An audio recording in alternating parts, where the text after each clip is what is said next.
Alô você, ligado comigo na TV Parlamento Nordeste. Estamos chegando a partir de agora para mais um boletim de notícias e as informações e a melhor cobertura da bancada do Nordeste, Câmara e Senado, aqui no Congresso Nacional. Vamos aos destaques do programa de hoje com a jornalista Fernanda Martinelli. Alô, Fernanda. Olá, Napoleão. Olá a todos os nossos internautas que estão acompanhando o nosso programa Parlamento Nordeste.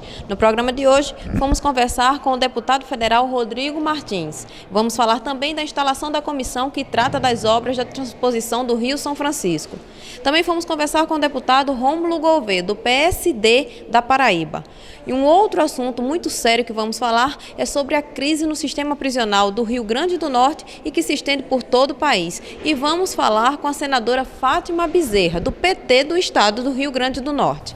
Isso e muito mais a partir de agora. Estão aí os principais destaques, não é, que a gente vai transformar em notícia para você nesta edição da TV Parlamento Nordeste. E nós vamos conversar a partir de agora com o deputado Rodrigo Martins. Ele que está conosco e vai falar com os telespectadores da TV Parlamento. Primeiro que tudo, o chamado listão da Petrobras que tanto incomoda ainda aqui no Congresso, deputado. Bom, na verdade nós estamos vivenciando um momento ímpar, não só na Câmara, no Senado, mas em todo o Brasil.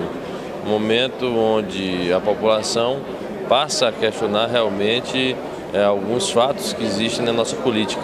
A Câmara e o Senado tiveram alguns nomes relacionados à lista de corrupção da Petrobras. Eu faço parte da CPI e tenho a opinião própria e singular de que qualquer pessoa denunciada, por mais que não tenha nenhum tipo de comprovação, ela possa se afastar, nem que seja momentaneamente, desse processo de investigação, até porque a sociedade espera que essa CPI não acabe em pizza mais uma vez. Espera uma CPI realmente prática e enfática que possa apurar essas corrupções e punir os culpados. Depoimentos como o de Pedro Barusco têm contribuído, têm ajudado nas investigações da CPI, deputado? Bom, ele já tinha feito uma delação premiada, um acordo da Justiça. Ele está colocando de uma maneira muito sincera, pelo menos foi o que nós sentimos, de uma maneira muito aberta, informações solicitadas. Confirmou alguns dados da delação e nós vamos aqui fazer, a partir desse momento, algumas novas oitivas para depois, se necessário for, fazer acariações e verificarmos realmente se a pessoa indicada foi operadora, recebeu corrupção e para quem distribuiu esse dinheiro da corrupção. Caminho de mudanças em cima dessa realidade, deputado, seria mesmo a reforma política? Bom, a reforma política se faz necessário. Acredito que nós temos uma comissão especial onde muito está apurando, muito está tratando dessa questão e a sociedade também espera uma resposta prática. Nós também, enquanto políticos, torcemos e vamos trabalhar para que essa reforma seja colocada em prática ainda este ano, para valer para as próximas eleições. Muitos têm debatido sobre a coincidência do mandato e sobre a fórmula da coincidência desse mandato, se aconteceria uma eleição de mandato de apenas 2 anos ou uma eleição de mandato de 6 anos. Eu particularmente sou contra a realização de um mandato tampão, mas temos que respeitar a maioria e vários outros pontos vão ser definidos e discutidos. Está aí, portanto, o deputado Rodrigo Martins conversando conosco aqui na TV Parlamento Nordeste. Olha, nós vamos falar agora sobre a comissão externa que trata da transposição de águas do Rio São Francisco. Está investigando as obras. Quem traz os detalhes é a reportagem com a Fernanda Martinelli. A comissão externa, criada na Câmara dos Deputados para fiscalizar as obras de transposição das águas do Rio São Francisco, segue com reuniões semanalmente para debater de que forma minimizar os efeitos causados pela seca e cobrar do governo federal agilidade nas obras de transposição. O encontro, que aconteceu no plenário 5 da Câmara dos Deputados, contou com a presença de técnicos da Agência Nacional de Águas, que vieram debater como tratar a transposição das águas do Rio São Francisco e como minimizar os problemas causados pela seca na região Nordeste. A comissão ela tem um papel importante. Tivemos, inclusive, a primeira audiência pública com a Agência das Águas, com a ANA, com a presença, inclusive, também dos órgãos de ambiente, meio ambiente, e foi feito um relato, alguns pontos que foram tratados já nessa reunião preocupante, porque foi levantado já custo de energia com a obra funcionando, a questão de vazão, a questão dos estados. Agora vamos ter a audiência com os secretários de estado, mas essa comissão, o deputado Raimundo Gomes de Matos foi muito feliz quando fez o requerimento, o presidente Eduardo quando criou por ato uma comissão permanente, que ela tem duração de 12 meses, e nós vamos fazer um trabalho bacana. Eu acho que eu tive a honra de ficar como relator e tem 2 ilustres paraibanos, o deputado Efraim Filho e o deputado Pedro Cunha Lima também, que estão integrando essa comissão. Então acho que vai ser importante para Paraíba. A Paraíba é um dos estados mais beneficiados, então vamos cobrar celeridade, porque diante do quadro climático, se não houver celeridade emergencial nos ramais da Paraíba, nós vamos ter uma situação muito mais difícil, como hoje já temos racionamento d'água em Campina Grande. Importantíssimo o trabalho dessa comissão, né? E a gente também vai estar acompanhando tudo aqui através da TV Parlamento Nordeste. E quem está de volta ao Senado da República e já chega na condição de presidente da Comissão de Constituição e Justiça do Senado da República é o senador José Maranhão, que recebeu do PMDB e da direção do Senado esta missão de presidir a CCJ. Vamos conversar com ele. Senador, primeiro que tudo, a alegria de tê-lo conosco. Como é que está o sentimento nesta volta ao Senado da República? É claro, estou aqui numa missão, a missão que o povo me confiou de participar desse momento, que eu acho um momento muito frutuoso, apesar das dificuldades que vamos enfrentar pela frente, que vamos ter pela frente. O Brasil precisa fazer as reformas reclamadas pela sociedade a partir do Estatuto Partidário, da lei eleitoral. Não é possível conviver com a lei eleitoral que permite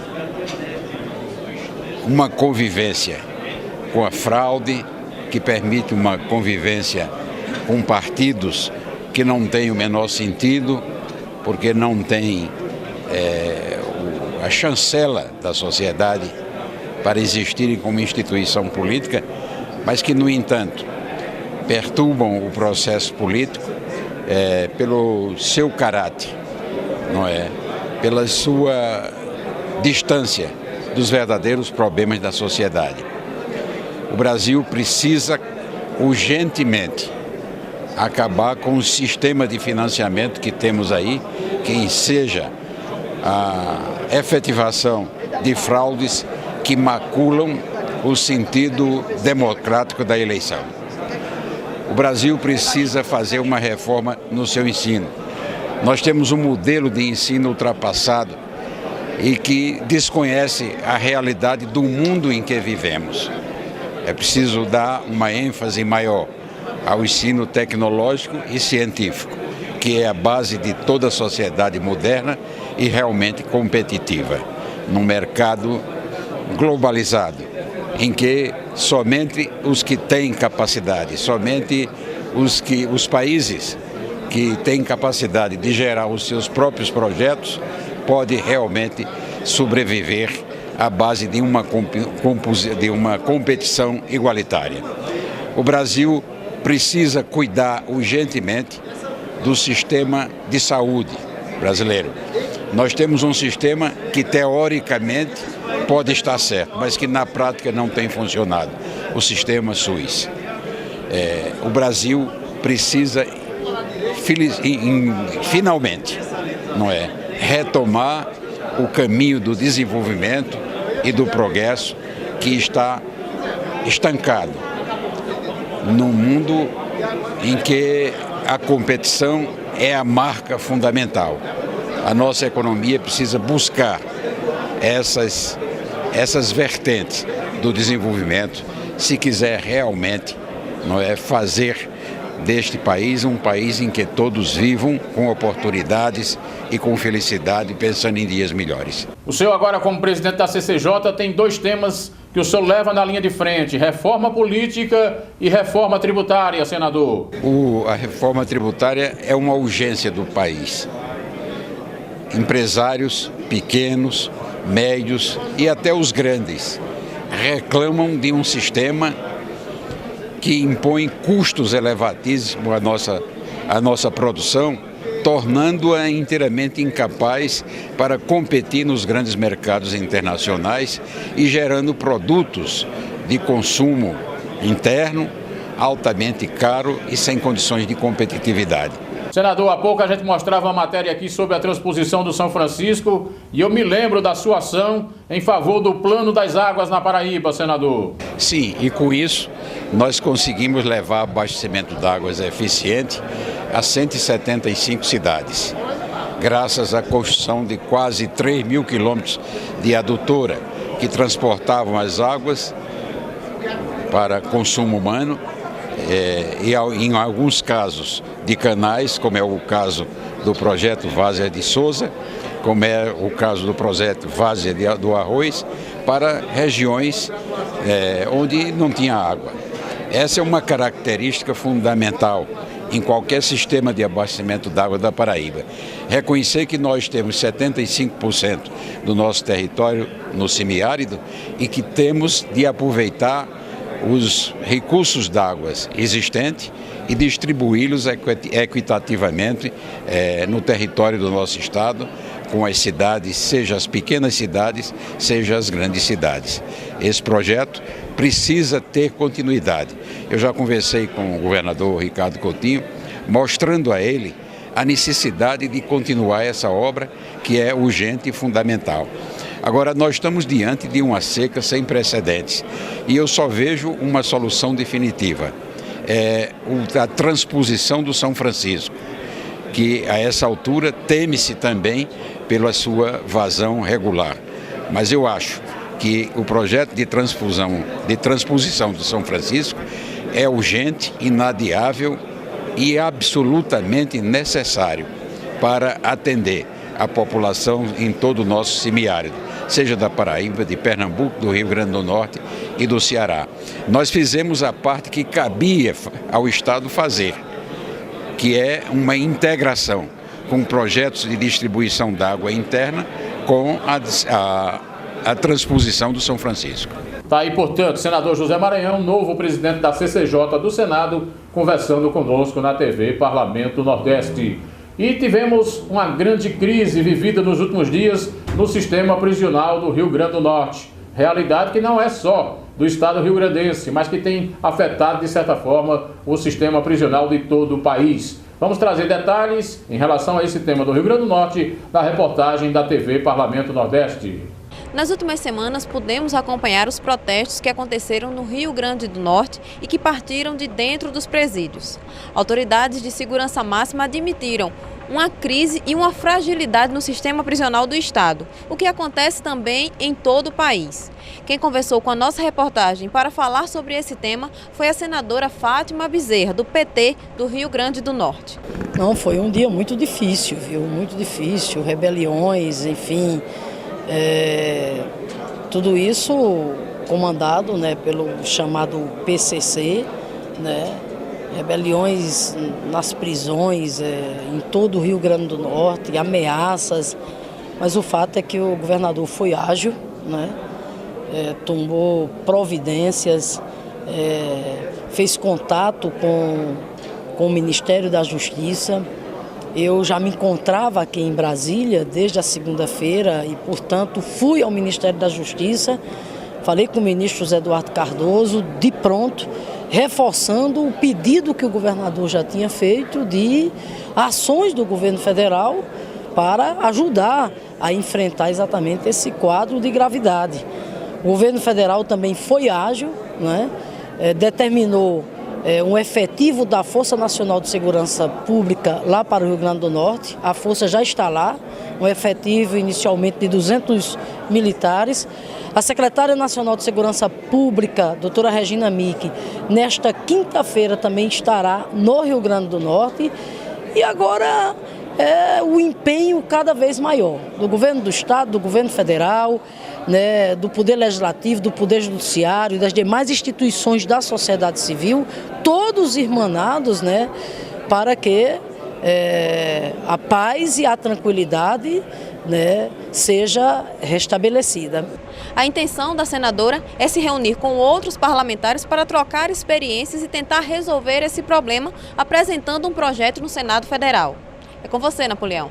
Tá aí, portanto, a opinião da senadora Fátima Bezerra conosco nessa reportagem da TV Parlamento, falando sobre o sistema prisional. E quem conversa com a gente agora é o deputado Afonso Florense, do PT da Bahia. Ele, que também é integrante da Comissão Parlamentar de Inquérito à CPI da Petrobras, fala pra gente exatamente dos depoimentos e até do depoimento do Barusco na comissão, deputado. Com certeza, Pedro Barusco afirma que começou a prática da corrupção na Petrobras em 97 e 98. Ele disse que não quer retroagir, analisar aquele período, diz que fez sozinho e desconhece algo que foi amplamente divulgado pela mídia na época, a denúncia de Paulo Francis, que faleceu triste com o fato de que a Petrobras moveu uma ação judicial contra ele e que a corrupção que ele denunciava não foi investigada. Ele afirma que, a partir de 2004, começou a haver um processo sistêmico de corrupção e diz que conversou sobre recurso com vários atores, inclusive com Vacari. Entretanto, ele reconhece que não houve achaque, que não houve orientação de atos ilícitos, que não pode garantir que Vacari recebeu, que não tem prova. Então, nós precisamos apurar, porque não é porque o cara roubou lá atrás e agora resolve denunciar alguém que ele vira herói nacional. Claro que ele, apresentando prova, qualquer um, do PT ou de qualquer outro partido, deve ser condenado. Havendo prova de ato ilícito, deve ser condenado. Agora, enquanto isso, nós temos que investigar os do PSDB, os do PMDB, os do PT, todos que estão sob suspeita, dando a eles o direito de defesa. Deputado, de um lado o Ministério Público, Polícia Federal, do outro lado vocês na CPI. Como coordenar esses trabalhos, deputado? Bom, a Força Tarefa dispõe do instrumento da delação premiada que lhe permite fazer acordos com os delatores. Feito o acordo, ela divulga como ocorreu. O Instituto da Delação Premiada gerou pedido de abertura de inquérito pelo Procurador-Geral Janot. Nós entendemos que há alguns aspectos que a CPI deve contribuir com a Força Tarefa e com agora o Supremo. Nós achamos que identificar se houve corrupção sistêmica a partir de 97 e 98 é importante, porque essa denúncia houve na mídia também. E identificar se houve orientação política. Pedro Barusco diz que não houve a orientação política no governo Lula, que ali foi um conluio sem uma orientação política. Mas nós temos que investigar se houve, para poder passar uma Petrobras a limpo. Então, há uma complementaridade das ações de apuração da Força Tarefa, do Supremo e da CPI. Isso tudo é também causa da falta de uma reforma política. O senhor entende que seria o caminho da reforma a busca por uma mudança, deputado? A reforma política é fundamental e nós estamos vendo que qualquer doação de campanha é interpretada como possível corrupção. Nós precisamos acabar o poder da grana nas eleições e na política. Por isso, nós somos contra o financiamento empresarial de campanha. Outra cobrança da sociedade, deputado, é a reforma tributária. O Brasil é hoje um dos países com a maior carga no mundo. Como é que o senhor vê essa questão? É verdade, temos o Partido dos Trabalhadores, eu pessoalmente encaminhei no plenário, temos feito um esforço para que aumentemos os impostos dos ricos e venhamos a reduzir os impostos dos trabalhadores, da classe média e dos pobres. Esse é o primeiro aspecto da reforma tributária que deve ser levado em consideração. Imposto para rico, para pobre, política social, universidade pública, cota de universidade, Bolsa Família, crédito agrícola, microcrédito urbano, empreendedor individual. E, obviamente, na divisão do bolo tributário, nós temos que fortalecer os municípios, por exemplo, como revendo as alíquotas de imposto territorial rural, o ITR, fortalecendo as parcerias de governo federal e estaduais e municipais. Então, a reforma tributária é um tema muito importante e tenho convicção que vamos ainda agora, nesse período de ajuste, com uma proposta da presidenta Dilma, fazer uma melhor tributação com progressividade, ou seja, mais imposto para rico e menos imposto para pobre. Muito bem, daí, portanto, o deputado Afonso Florense conosco aqui na TV Parlamento Nordeste. E a gente vai chegando ao final desta edição, agradecendo a você e dizendo: é possível subir na vida falando a verdade. Só o poder de Deus é grande e é pelos humildes que ele é honrado. Um grande abraço, permaneça aqui, www.parlamentonordeste.com.br.